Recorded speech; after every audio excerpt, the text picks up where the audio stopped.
পেয়ে আমাদের আজকে রান্না হবে লতি। লতি এরকম ছোটো ছোটো করে কেটে সিদ্ধ করা হয়েছে। বেশি সিদ্ধ করলে ভালো লাগে না, এই জন্য একটু কম সিদ্ধ করা হয়েছে। ভেদা ভেদা হয়েছে বেশি সিদ্ধ করলে।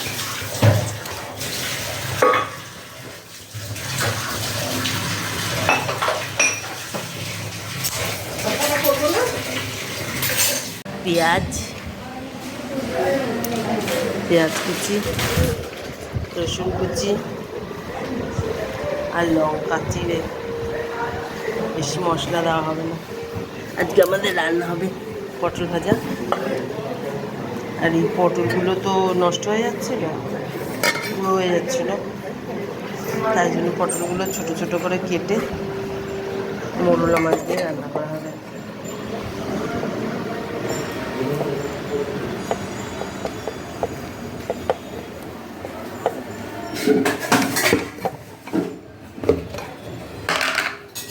আজকে বড় চিংড়ি না, ছোট চিংড়ি আর মোরলা মাছ।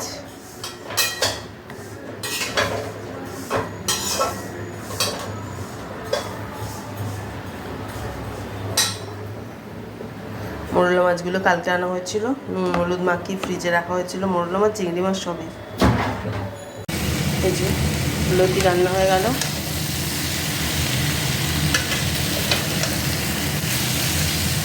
ছোট চিংড়ি মাছ দিয়ে লতি, কাঁচা লঙ্কা,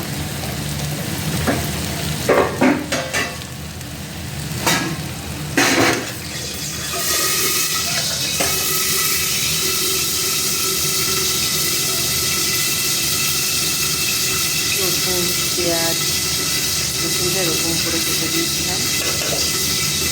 রসুন পেঁয়াজ আগে দিয়ে চিংড়ি মাছটা ভেজে কাঁচা লঙ্কা দিয়ে এরকম আস্তে আস্তে রয়েছে, মিশে যাবে না।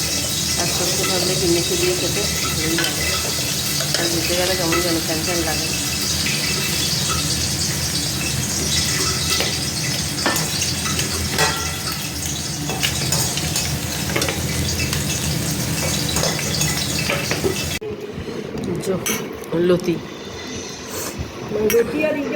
লতি দিয়ে চিংড়ি মাছ দিয়ে পুরো ভাতটাই খেয়ে নিলাম। আমার থালা পুরো।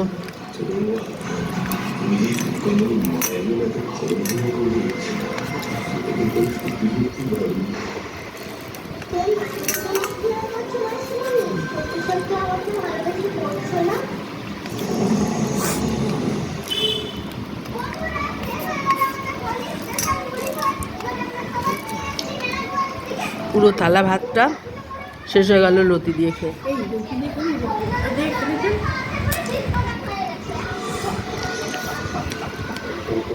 এত ভালো হয়েছে লতি রান্নাটা।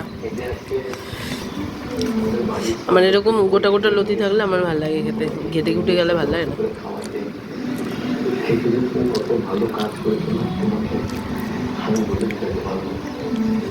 তবে শক্ত শক্ত থাকলে খাওয়া না খাওয়াই ভালো।